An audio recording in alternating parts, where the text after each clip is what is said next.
Hello traders, this is Bhuvaneshwaran. நாளைக்கு நிஃப்டியோட expiry. So market வந்து எந்த மாதிரி போகிறதுக்கு வாய்ப்பு இருக்குது அப்படிங்கிறத பார்ப்போம். இப்போ நம்ம 1 hour டைம் ஃப்ரேமில் வந்து பார்க்குறோம். 1 hourல பார்க்கும்போது பார்த்தீங்கன்னா ஓவராலாக நமக்கு வந்து ஒரு அப் ட்ரெண்ட் தான் நமக்கு தெரியுது. சரியா, மார்க்கெட் வந்து இந்த ரேஞ்சுக்குள்ளேயே பார்த்தீங்கன்னா ஒரு அப் ட்ரெண்ட் நமக்கு கிளியராக தெரியுது. இந்த ரேஞ்சை பாருங்கள். ஸோ இது வந்து ஒரு கிளியர் அப் ட்ரெண்ட் நமக்கு வந்து காமிக்குது. ஸோ இந்த ரேஞ்சுக்குள்ளே தான் மார்க்கெட் வந்து இந்த ரேஞ்சுக்குள்ளேயே இப்போ வந்து ட்ராவல் ஆகிட்டு இருக்கு.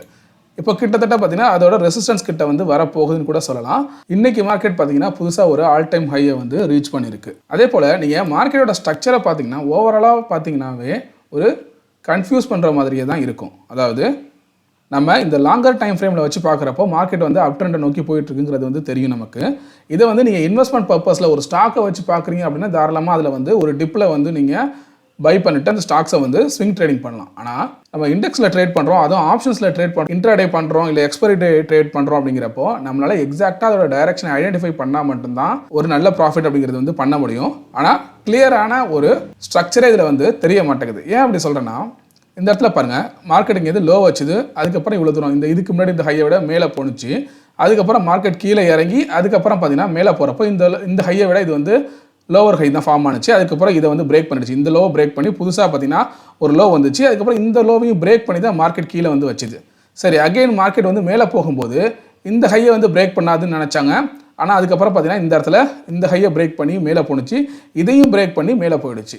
மார்க்கெட்டோட ஸ்ட்ரக்சருங்கிறது வந்து 1 hour டைம் ஃப்ரேம்லேயே பெரிய லெவலில் வந்து ப்ரெடிக்ட் பண்ண முடியல அப்படிங்கிற மாதிரி தான் இருக்குது. ஏன்னா நம்ம இன்ட்ராடே ட்ரேடிங் பண்ணுறோம் அப்படிங்கிறப்போ நமக்கு வந்து 5 minutes இல்லை 15 minutesல வந்து வச்சு பார்த்தா தான் நமக்கு எக்ஸாக்டாக புரியும். நமக்கு 1 hourல இதோட ஸ்ட்ரக்சரை வந்து ஐடென்டிஃபை பண்ண முடியல. இன்னும் லாங்கர் டைம் ஃப்ரேம் டே கேண்டில் இல்லை 2 hours அப்படி பார்த்தா கூட ஓரளவு புரியும். ஆனால் அது வந்து நமக்கு இன்ட்ராடேக்கு வந்து யூஸ் ஆகாது. ஒரு ஸ்விங் ட்ரேடிங் மாதிரி ஸ்டாக்ஸில் பண்ணுறதுக்கு வேணால் யூஸ் ஆகலாம். அதே போல் மேலே ஏறின மார்க்கெட் பாருங்கள். ஸோ உங்களுக்கு இன்னும் ஜூம் பண்ணி காமிக்கிறேன்.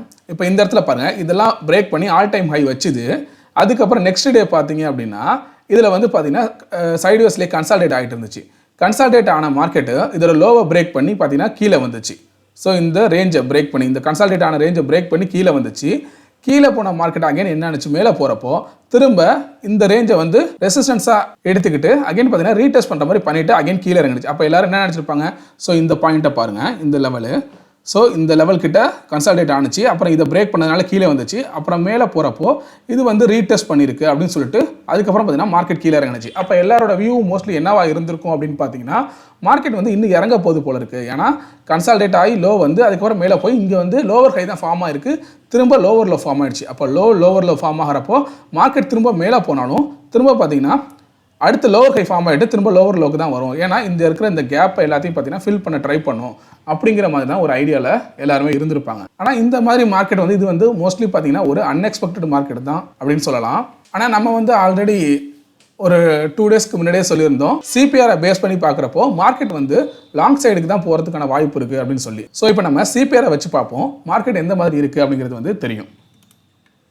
ஸோ இப்போ நான் வீக்லி சிபிஆரை வந்து வச்சுருக்கேன். ஸோ சிபிஆரை பொறுத்து பாருங்க அப்படின்னா நான் ஆல்ரெடி சொன்னேன், இந்த வீக் வந்து மார்க்கெட் வந்து சிபிஆருக்கு மேலே தான் ட்ரேட் ஆகிட்டு இருக்கு. மார்க்கெட் கீழே வந்தாலும் இந்த இடத்துல, அதாவது இந்த இடம் சொல்லியிருந்தேன் டாப் சென்ட்ரல் பாயிண்ட்ல இந்த இடத்துல சப்போர்ட் எடுக்கும். அப்படி இல்லைனா அதுக்கு அடுத்தது பார்த்தீங்கன்னா இங்கே சென்ட்ரல் பிவோட் பாயிண்ட் சிபி இதில் வந்து சப்போர்ட் எடுக்கும் அப்படிங்கிற மாதிரி சொல்லியிருந்தோம். அதே போல தான் மார்க்கெட் பார்த்தீங்கன்னா ஃபஸ்ட்டு இங்கே சப்போர்ட் எடுத்துச்சு, மேலே போனது, திரும்ப கரெக்ஷன் ஆனதுக்கப்புறம் இந்த பாயிண்ட் கரெக்டாக சென்ட்ரல் பிவோட் பாயிண்ட்ல பாருங்க, இந்த இடத்துல வந்து சப்போர்ட் எடுத்திருக்கு. கரெக்டாக இந்த பாயிண்ட்டை சப்போர்ட் எடுத்துட்டு அதுக்கப்புறம் பார்த்தீங்கன்னா நல்ல ஒரு லாங் சைட் வியூ வந்து மார்க்கெட் போயிடுச்சு. ஸோ சிபிஆரை பேஸ் பண்ணி ட்ரேட் பண்ணுறவங்களா இருந்தீங்க அப்படின்னா உங்களால் இந்த இடத்த வந்து ஒரு நல்ல சப்போர்ட் அப்படிங்கிறத வந்து ஐடென்டிஃபை பண்ணியிருக்க முடியும். சரி, இப்போ வந்து நம்ம ஓவராலாக மார்க்கெட்டோட டைரக்ஷன் என்ன அப்படிங்கிறத பார்த்தாச்சு. நாளைக்கு அதாவது எக்ஸ்பைரி டே ட்ரேடிங்க்கு வந்து இன்ட்ராடே ட்ரேடிங் பண்ணுறப்போ ஒரு 5 minutesலேயே இல்லை 15 minutes டைம் ஃப்ரேம்லேயே பார்ப்போம் நமக்கு என்னென்ன ஆப்பர்ச்சுனிட்டி கிடைக்க வாய்ப்பு இருக்குது அப்படிங்கிற மாதிரி பார்க்கலாம். இப்போ மார்க்கெட் பார்த்தீங்கன்னா நான் 5 minutesல வந்து வச்சுருக்கேன். ஸோ இந்த ரேஞ்சை நீங்கள் கரெக்டாக பாருங்கள். ஸோ இதில் இந்த பாயிண்ட்டு நெக்ஸ்ட் இது அப்புறம் கரெக்டாக இந்த பாயிண்ட்லாம் பாருங்கள், இது எல்லாமே பார்த்தீங்கன்னா ரெசிஸ்டன்ஸ் ஆக்ட் ஆகிருக்கு. ஒவ்வொரு டைம் பார்த்தீங்கன்னா இந்த லெவல் வந்து ரெசிஸ்டன்ஸ் ஆக்ட் ஆகிருக்கு. இப்போ வந்து பார்த்தீங்கன்னா நல்லா ஸ்ட்ராங்காக பிரேக் பண்ணிடுச்சு மார்க்கெட் வந்து இந்த ரேஞ்சை ஸ்ட்ராங்காக பிரேக் பண்ணி அதுக்கப்புறம் கீழே வந்து இதை வந்து ரீடெஸ்ட் பண்ணிவிட்டு மேலே போயிருக்கு. நல்லா தெரியுதா, இந்த ரேஞ்சை வந்து கரெக்டாக பிரேக் பண்ணி மேலே போயிட்டு அதுக்கப்புறம் பார்த்தீங்கன்னா ரீடெஸ்ட் பண்ணிட்டு மறுபடியும் மேலே போயிருக்கு. ஸோ மார்க்கெட்டோட வியூ வந்து கொஞ்சம் லாங் சைடு போகிறதுக்கான வாய்ப்பு அப்படிங்கிறது வந்து இருக்குது. சரி, இது வந்து ஃபர்தராக எந்த லெவல் வரைக்கும் மேலே போகலாம் அப்படின்னு பார்த்தீங்கன்னா நம்ம சிபிஆரோட ரெசிஸ்டன்ஸை வேணால் வச்சு பார்க்கலாம். ஸோ நம்ம வீக்லி சிபிஆரோட ரெசிஸ்டன்ஸ் R1 பார்க்குறப்போ R1 வந்து நமக்கு பார்த்தீங்கன்னா கிட்டத்தட்ட 22,578 இருக்குது. அதாவது 22,600ன்னு வச்சுக்கோங்க. இந்த 22,600 கிட்ட மார்க்கெட் போகும்போது ஒரு சின்னதாக ஒரு செல்லிங் ப்ரெஷர் வந்து வரதுக்கான வாய்ப்பு இருக்குது. ஸோ ஃபர்தராக நமக்கு சப்போர்ட் எதுவாக இருக்குன்னா நம்ம ஆல்ரெடி சொன்ன மாதிரி இது வந்து நமக்கு நல்ல சப்போர்ட்டாக இருக்கும். ஏன்னா ஆல்ரெடி இந்த இடத்துல வந்து சப்போர்ட் எடுத்து தான் மார்க்கெட் மேலே போயிருக்கு. நாளைக்கு மார்க்கெட் ஓப்பன் ஆகும்போது எந்த பிளேஸில் வந்து ஓப்பன் ஆகுதுன்னு பாருங்கள். கேப் அப்பில் ஓப்பன் ஆகுதா, இல்லை ஃப்ளாட்டாக ஓப்பன் ஆகுதா, இல்லை கேப் டவுனில் ஓப்பன் ஆகுதான்னு பாருங்கள்.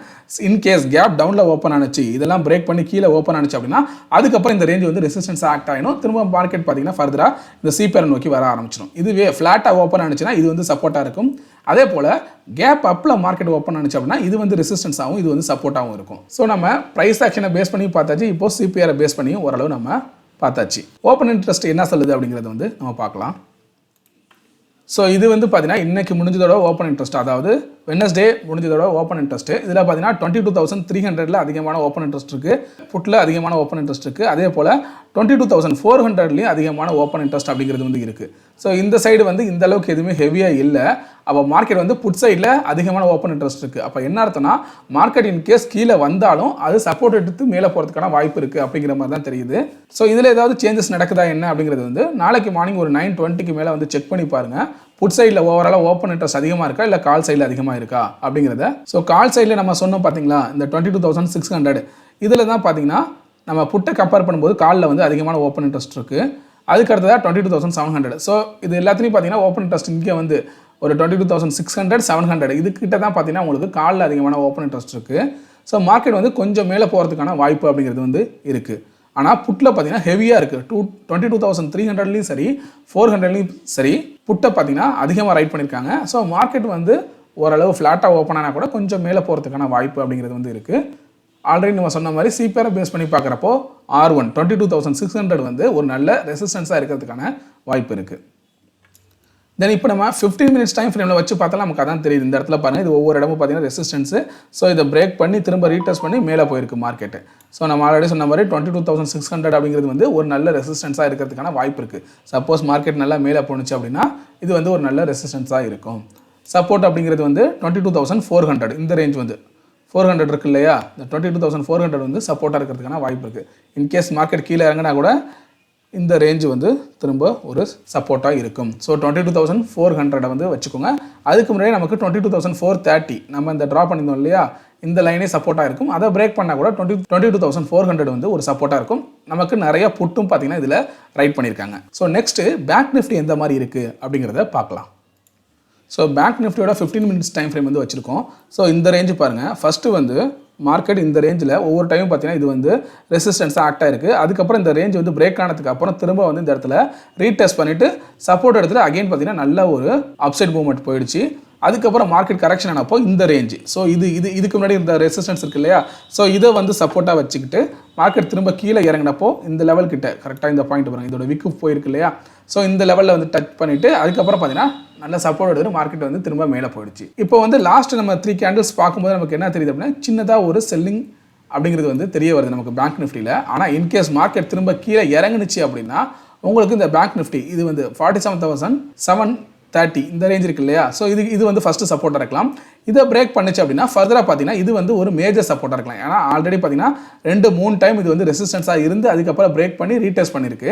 மார்க்கெட் சப்போஸ் கீழே இறங்குனுச்சு அப்படின்னா இந்த ரேஞ்சு 47,500 இது வந்து மேஜர் சப்போர்ட்டாக இருக்கலாம். 47,500 வந்து நீங்கள் நோட் பண்ணிக்கலாம். சரி, நமக்கு இதுக்கான ரெசிஸ்டன்ஸ் எதுவாக இருக்கலாம் அப்படின்னு பார்த்தோம் அப்படின்னா நம்ம சிபிஆரை வச்சு பார்க்கலாம். ஸோ இந்த இடத்த பாருங்கள், நம்ம ஆல்ரெடி பார்த்தீங்கன்னா R1 கிட்ட R1 பிரேக் பண்ணி திரும்ப R1 கிட்ட வந்து ஸோ இது வந்து சப்போர்ட் எடுக்கிற மாதிரி தான் இருந்திருக்கு.